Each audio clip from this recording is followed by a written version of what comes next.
ఏపీలో కొత్త జిల్లాలు, రెవెన్యూ డివిజన్లు, మండలాల ఏర్పాటుకు ప్రభుత్వం ఆమోదం తెలిపింది. కొత్తగా 3 జిల్లాల ఏర్పాటుకు కూటమి ప్రభుత్వం ఆమోదం తెలిపింది. కొత్తగా మార్కాపురం, మదనపల్లి, రంపచోడవరం కేంద్రంగా పోలవరం జిల్లాల ఏర్పాటుకు నిర్ణయం తీసుకుంది. మంత్రుల కమిటీ ఇచ్చిన నివేదికపై సమీక్ష నిర్వహించింది. అనంతరం మార్పు చేర్పులకు ఆమోదం తెలిపారు ముఖ్యమంత్రి చంద్రబాబు.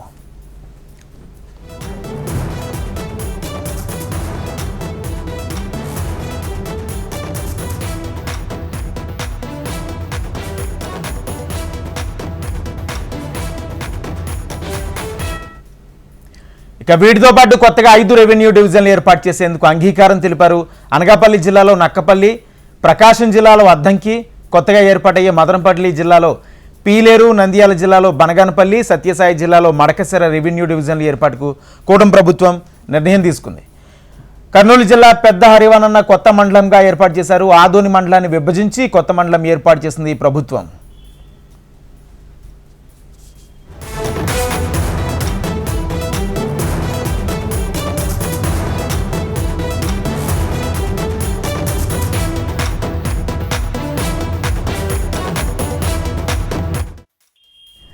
ఏపీలో కొత్త జిల్లాలు, రెవెన్యూ డివిజన్లు, మండలాల ఏర్పాటుకు ప్రభుత్వం ఆమోదం తెలిపింది. కొత్తగా 3 జిల్లాలు ఏర్పాటుకు కూటమి ప్రభుత్వం ఆమోదం తెలిపింది. అయితే కొత్తగా మార్కాపురం, మదనపల్లి, రంపచోడవరం కేంద్రంగా జిల్లాల ఏర్పాటుకు నిర్ణయం తీసుకుంది. ఇదే అంశానికి సంబంధించి పూర్తి సమాచారం మా ప్రతినిధి హరికిషన్ అందిస్తారు. హరికిషన్, ముఖ్యంగా రాష్ట్ర ముఖ్యమంత్రి చంద్రబాబు అధ్యక్షతన ఈరోజు గ్రూప్ ఆఫ్ మినిస్టర్స్ ఎవరైతే జిల్లాలకు సంబంధించి అంటే సరిహద్దులు అలాగే ఉన్నటువంటి సమస్యలను పరిష్కరించి ప్రజాభిప్రాయ సేకరించి నూతన జిల్లాలను ఏర్పాటు చేయడంతో పాటు అలాగే అక్కడ ఉన్నటువంటి రెవెన్యూ డివిజన్లను, కొత్త మండలాలను ఏవేవి చేస్తే బాగుంటుంది, సో ఉన్న వాటిని ఏవేవి విలీనం చేయాలి అన్నటువంటి దానిపైన కూడా ప్రజాభిప్రాయ సేకరణ కూడా తీసుకోవడం జరిగింది. దీనికి సంబంధించి గత 2 నెలల నుంచి కూడా ఈ కమిటీ పూర్తి స్థాయిలో కూడా ప్రజలతో మమేకమైంది. అనేక ప్రాంతాల్లో కూడా పర్యటించినటువంటి పరిస్థితి ఉంది. ఇప్పటికే 2-3 సార్లు కూడా భేటీ కావడం జరిగింది. ముఖ్యమంత్రి చంద్రబాబుతో కూడా ఇప్పటికే 2 సార్లు కూడా భేటీ కావడం జరిగింది. ఆయన ఇచ్చినటువంటి పలు సూచనలను ఆధారంగా మళ్ళీ నివేదికలు అయితే పూర్తి చేసింది. ఈరోజు వాటిని ముఖ్యమంత్రి దృష్టికి తీసుకెళ్లి వెళ్ళడం జరిగింది. ప్రధానంగా ఒకసారి మనం చూసుకుంటే ఈ గ్రూప్ ఆఫ్ మినిస్టర్స్లో ఏదైతే అనగాని సత్యప్రసాద్ రాష్ట్ర రెవెన్యూ శాఖ మంత్రి, అలాగే నిమ్మల రామానాయుడు ఇరిగేషన్ శాఖ మంత్రితో పాటు వంగలపూడి అనిత రాష్ట్ర హోంశాఖ మంత్రి, సత్యకుమార్ యాదవ్ వైద్య ఆరోగ్య శాఖ మంత్రి, అలాగే ఇటు ఎవరైతే పౌర సరఫరాల శాఖ మంత్రి ఉన్నారో ఇటు నాదెండ్ల మనోహర్, వీరందరూ కూడా గ్రూప్ ఆఫ్ మినిస్టర్స్గా ఉన్నారు. సో వీరందరూ కూడా గత ప్రభుత్వ హయాంలో విభజన అనేది కూడా కరెక్ట్గా జరగలేదు. దీనికి సంబంధించి చాలా ప్రాంతాల్లో కూడా సమస్యలు అనేవి వస్తున్నాయి.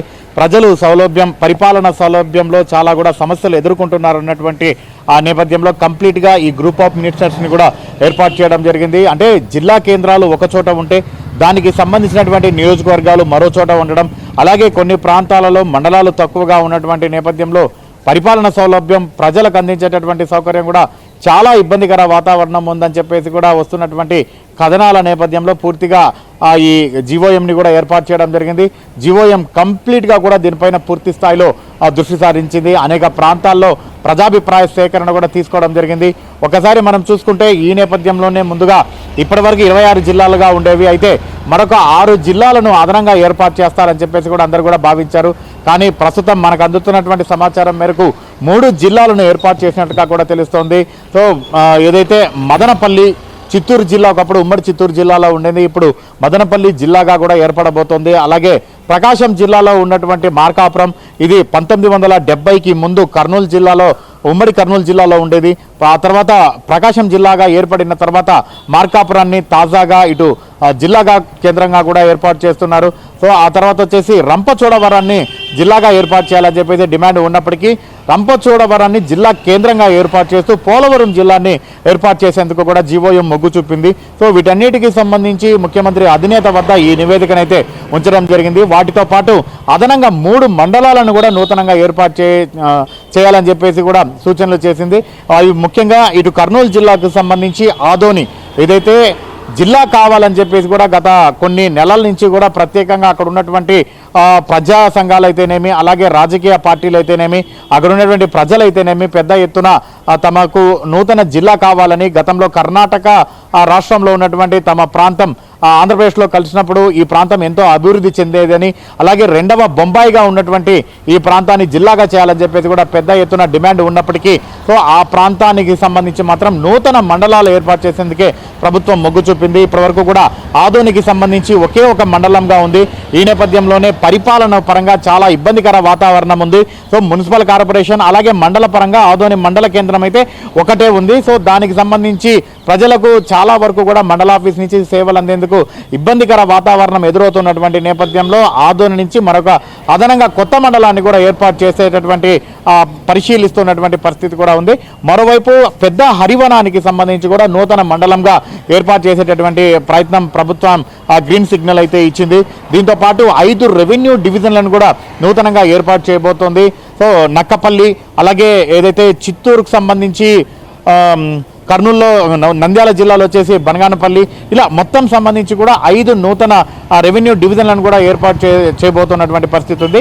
ఈ రోజైతే ముఖ్యమంత్రి దీనికి సంబంధించినటువంటి నివేదికకు అధికారికంగా ఆమోద ముద్ర అయితే తెలిపారు.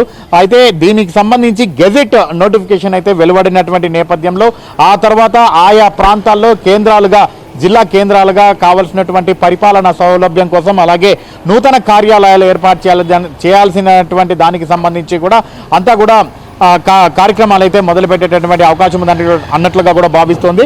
మరోవైపు ఈరోజు ఇది అధికారికంగా వెలువరించకపోయినా ఇప్పుడున్నటువంటి వార్తల నేపథ్యంలో మరి మిగిలిన ప్రాంతాల్లో ఏవైతే మిగిలిన ప్రాంతాల్లో తమకు జిల్లాలు కావాలని చెప్పేసి కూడా డిమాండ్ చేస్తున్నారో ఆకాంక్షిస్తున్నారో సో ఆ ప్రాంత ప్రజలు ఎలా రియాక్ట్ అవుతారు, సో వాటి వైపు కూడా ఆలోచించేటటువంటి అవకాశం కూడా లేకపోలేదు. మరోవైపు చాలా వరకు కూడా ముఖ్యంగా దూరంగా ఉన్నటువంటి ప్రాంతాలన్నిటిని కూడా అంటే హెడ్ క్వార్టర్ ఒక చోట ఉండడం, 100 కిలోమీటర్ల దూరంలో ఇటు ఒక నియోజకవర్గం అంటే ఇంకొక జిల్లాకు సరిహద్దుల్లో ఉండడం, దగ్గరగా ఉండడం, సో అటువంటి సమస్యలకు సంబంధించి కూడా పూర్తి స్థాయిలో దృష్టి సారించాలని చెప్పేసి కూడా నిర్ణయించినట్లుగా తెలుస్తోంది. ఈ నేపథ్యంలోనే మరోవైపు నియోజకవర్గాల పునర్విభజన అంటే నూతన జిల్లాలతో పాటు నియోజకవర్గాలకు సంబంధించినటువంటి పునర్విభజన పైన కూడా కేంద్ర ప్రభుత్వం పూర్తి స్థాయిలో దృష్టి పెట్టింది. 2026 కల్లా దగ్గర ఆంధ్రప్రదేశ్లో 50 స్థానాలు పెరిగేటటువంటి అవకాశం ఉందని చెప్పేసి కూడా తెలుస్తున్నటువంటి నేపథ్యంలో దానిపైన కూడా పూర్తిగా కూడా దృష్టి సాధించి నియోజకవర్గాలకు సంబంధించి జిల్లాల పరిధిలో చేరేటటువంటి అవకాశాన్ని కూడా పరిశీలించేటటువంటి అవకాశం కూడా లేకపోలేదు. అయితే తాజాగా గ్రూప్ ఆఫ్ మినిస్టర్స్ తీసుకున్నటువంటి నిర్ణయానికి ముఖ్యమంత్రి సానుకూలంగా స్పందించి ఆమోద ముద్ర వేసినట్లుగా కూడా తెలుస్తోంది. అయితే ఇది గెజిట్ నోటిఫికేషన్ వచ్చిన తర్వాతనే అధికారికంగా వెలువడేటటువంటి అవకాశం ఉంటుంది. Rajendra. Right, thank you Harikishan.